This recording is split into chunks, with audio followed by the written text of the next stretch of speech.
हिमालय की ऊंचाइयों पर स्थित कैलाश पर्वत, जहां और शांति, तप और भक्ति का वातावरण है। यही विराजमान है भगवान शिव और उनकी अर्धांगिनी माता पार्वती। चारों ओर देवता गण और ऋषि उनकी सेवा में लगे रहते हैं। इन्हीं में एक महान शिव भक्त थे भृंगी ऋषि। भृंगी ऋषि केवल भगवान शिव के ही भक्त थे। वे दिन रात ओम नमः शिवाय का जाप करते और शिव जी की पूजा में लीन रहते, लेकिन उनकी भक्ति में एक बड़ी कमी थी। वे माता पार्वती को प्रणाम नहीं करते थे, उन्हें महत्व नहीं देते थे। एक दिन माता पार्वती ने भगवान शिव से पूछा, प्रभु भृंगी ऋषि आपकी इतनी भक्ति करते हैं, लेकिन वे मुझे कभी प्रणाम नहीं करते। क्या मैं आपके अस्तित्व का हिस्सा नहीं हूँ? भगवान शिव मुस्कुराए और बोले, देवी, यह उनकी समझ की कमी है। उन्हें अभी सच्चाई का ज्ञान नहीं है। समय आने पर उन्हें सब समझ आएगा। कुछ समय बाद भृंगी ऋषि कैलाश आए। उन्होंने भगवान शिव के दर्शन किए और उनकी परिक्रमा करने लगे।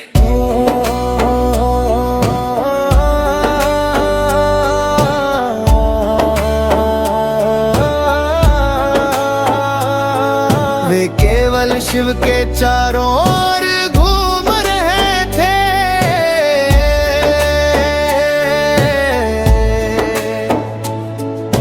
माता पार्वती को पूरी तरह अनदेखा कर रहे थे। ये देखकर माता पार्वती उठी और भगवान शिव के बिल्कुल पास आकर खड़ी हो गई। अब स्थिति ऐसी हो गई कि जो भी परिक्रमा करेगा उसे दोनों की परिक्रमा करनी पड़ेगी। लेकिन भृंगी ऋषि अपनी जिद पर अड़े थे। उन्होंने नाग सर्प का रूप धारण किया और पतले होकर शिव के चारों ओर घूमने लगे। कोशिश यही थी कि केवल शिव की ही परिक्रमा हो। माता पार्वती ने ये देखा तो वे और भी शिव के करीब आ गई। अब दोनों के बीच कोई जगह ही नहीं बची। फिर भी भृंगी नहीं माने। उन्होंने भंवरा का रूप धारण किया और बहुत छोटे होकर शिव और पार्वती के बीच से निकलने लगे और केवल शिव की परिक्रमा करने लगे। अब भगवान शिव ने सोचा कि भृंगी को सच्चाई दिखानी ही पड़ेगी। उन्होंने अर्धनारीश्वर रूप धारण किया। इस रूप में आधा शरीर शिव का, आधा शरीर पार्वती का। अब दोनों पूरी तरह एक हो गए। अब भृंगी ऋषि के पास कोई उपाय नहीं बचा। न नाग रूप काम आया, न भंवरा रूप। अब वे समझने लगे कि वे गलती कर रहे हैं।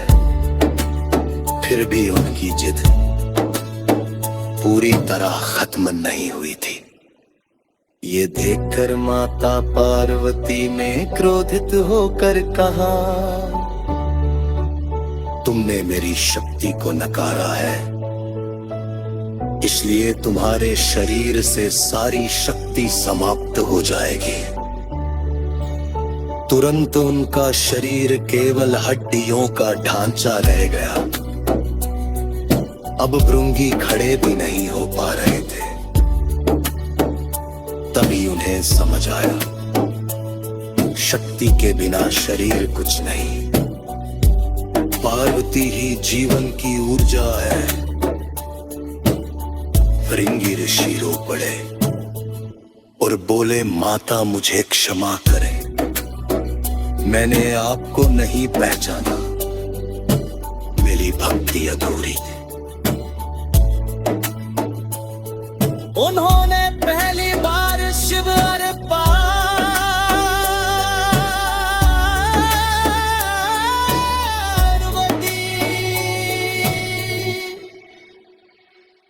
दोनों को प्रणाम या भगवान शिव ने दया करते हुए कहा,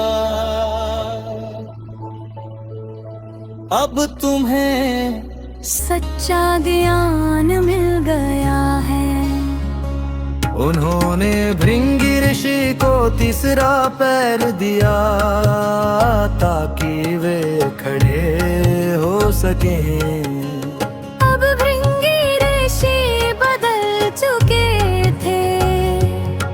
वे अब शिव और पार्वती दोनों की भक्ति करने लगे।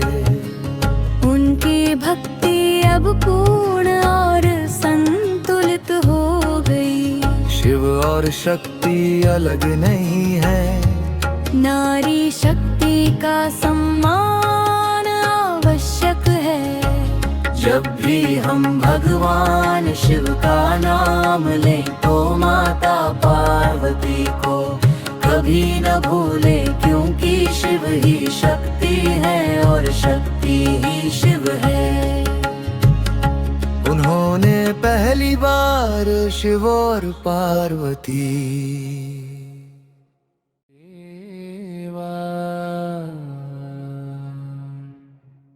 ओम नमः शिवाय, ओम नमः शिवाय, ओम नमः शिवाय, ओम नमः शिवाय, ओम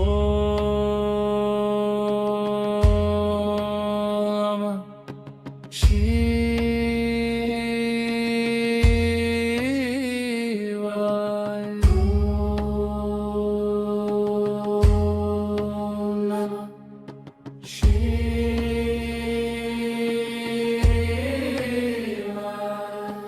ओम नमः शिवा शिवा शिवाय,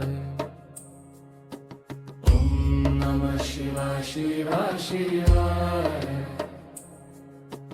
ओम नमः शिवाय, ओम नमः शिवाय, ओम नमः शिवाय, ओम नमः शिवाय,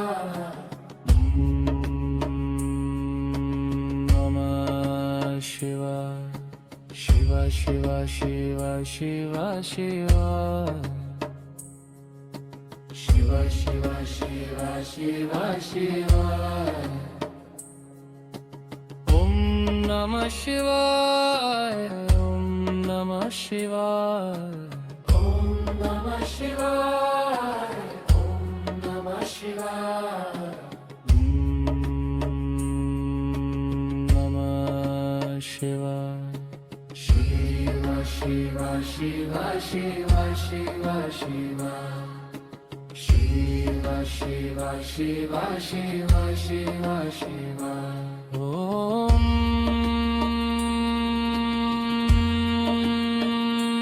नमः शिवाय।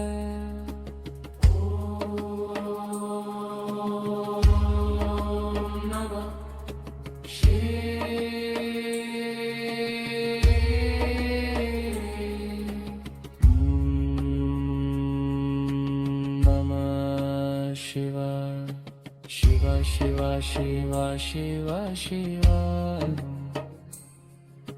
शिवा शिवा शिवा शिवा शिवा, ओम नमः शिवाय, ओम नमः शिवाय, ओम नमः शिवाय, ओम नमः शिवाय, नमः शिवाय। शिवा शिवा शिवा शिवा शिवा शिवा शिवाय, शिवा शिवा शिवा शिवा शिवा शिवा शिवाय। ओम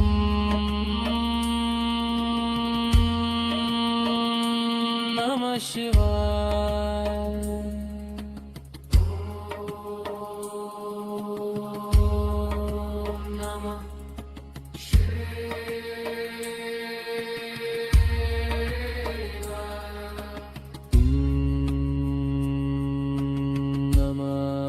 शिवा शिवा शिवा शिवा शिवा शिवा शिवा शिवा शिवा शिवा शिवा। ओम नमः शिवाय, ओम नमः शिवाय, ओम नमः शिवाय,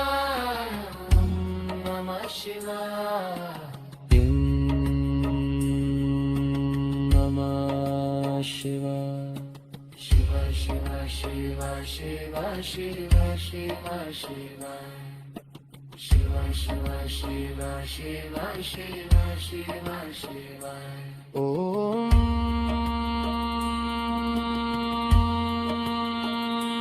नमः शिवाय, ओम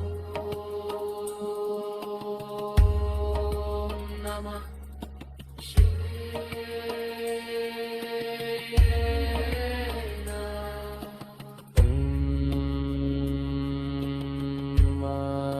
शिवा शिवा शिवा शिवा शिवा शिवा शिवा शिवा शिवा शिवा शिवा।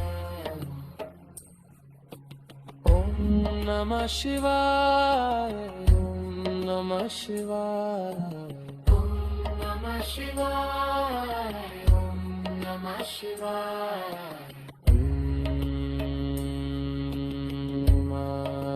शिवा शिवा शिवा शिवा शिवा शिवा शिवा शिवा शिवा शिवा शिवा शिवा शिवा शिवा शिवा।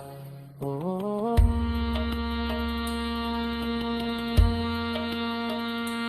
नमः शिवाय, ओम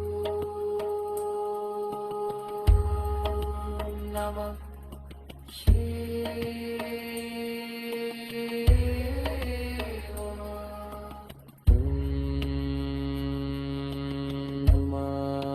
शिवा।